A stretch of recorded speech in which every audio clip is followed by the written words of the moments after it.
Good day, everyone. So this time around, I will be the one to discuss about Gettysburg Address by Abraham Lincoln. And before I start, allow me to share with you guys his speech.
The Civil War in the United States began in 1861 after decades of tensions between the northern and southern states over slavery, states' rights, and westward expansion, in which the conflict became the most important and deadliest war ever fought in America, with some 620 of 2.4 million soldiers killed, millions more injured, and much of the South left in ruin.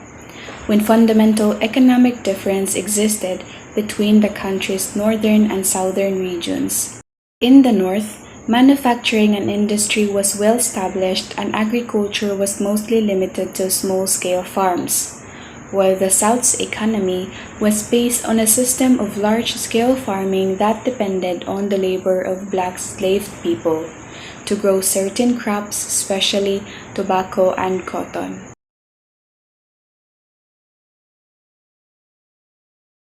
Then, finally, on November 19, 1863, President Abraham Lincoln delivered a short speech at the end of the ceremony at Gettysburg National Cemetery. He then addressed a crowd of 50,000 people.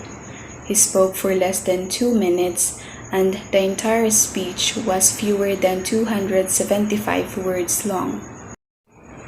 He indeed paid tribute to the Union soldiers who sacrificed their lives for Union and equality. Lincoln had no idea that at that time how famous his short story speech would become. Thus, on the day following the dedication ceremony, newspapers all over the country reprinted Lincoln's speech. Opinion was generally divided along political lines, with Republican journalists praising the speech as the heartfelt, classic piece of oratory and Democratic ones rendering it as an inadequate and inappropriate for the momentous occasion. Only a few presidential quotes or speeches have outlasted the test of time, and Lincoln Gettysburg Address is probably the most famous and most significant.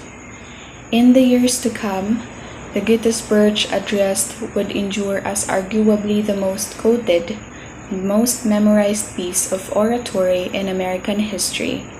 That they were even carved on the walls inside Lincoln Memorial to honor the president's strength and determination to see a successful conclusion to the American Civil War, and on January 1, 1863, he issued the Emancipation Proclamation that declared forever free those slaves within the Confederacy.